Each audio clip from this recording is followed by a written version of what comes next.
Friends அனைவருக்கும் வணக்கம். எல்லாரும் எப்படி இருக்கீங்க ஃப்ரெண்ட்ஸ்? நல்லா இருக்கீங்களா? பொதுவாகவே பல்வலி வர டைமில் ஒரு சில டைமில் பகல்லையோ விடிய காலம் இந்த ஈவினிங் டைம் இந்த மாதிரி டைம்லலாம் கொஞ்சம் வலிக்கும், அதுக்கப்புறம் சரியாகப்படும். அந்த மாதிரி இருக்கும்போது நம்ம இந்த மாதிரி லைட்டாக ஆரம்பிக்குது பல்வலி கொஞ்சம் ஸ்டார்டிங்கில் இருக்குது அப்படின்னும் போது நீங்கள் இந்த மாதிரி ட்ரை பண்ணலாம். ஒரு சின்ன துண்டு வெங்காயமோ ஒரு சின்ன துண்டு பூண்டும் எடுத்துகிட்டு ரெண்டுத்தையும் ஒன்றா சேர்த்து நல்லா நசுக்கிட்டு சாறு பிழிஞ்சு எடுத்துக்கோங்க.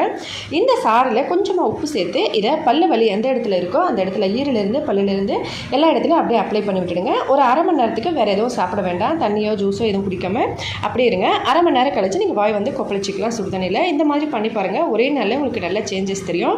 இதை ஒரு 2-3 நாள் பண்ணுங்கள், உங்களுக்கு ஃபுல்லாகவே சரியாக போயிடும். அதுக்கப்புறமும் உங்களுக்கு சரியாகலைன்னா நீங்கள் டாக்டரை கன்சல்ட் பண்ணலாம். கண்டிப்பாக ட்ரை பண்ணி பார்த்துட்டு மறக்காமல் எப்படி இருந்துன்னு சொல்லுங்கள். உங்களில் எத்தனை பேருக்கு பச்சையான பூண்டும் பச்சையான வெங்காயமும் சாப்பிட பிடிக்கணும் மறக்காமல் கமெண்ட்ஸில் சொல்லுங்கள். வீடியோ பிடிச்சிருந்தால் லைக் பண்ணி ஷேர் பண்ணி சப்ஸ்கிரைப் பண்ணுங்கள். ஹெல்த்தியாக சாப்பிட்டு சந்தோஷமாக சேஃபாகவும் பத்திரமாகவும் இருங்க. நன்றி, வணக்கம்.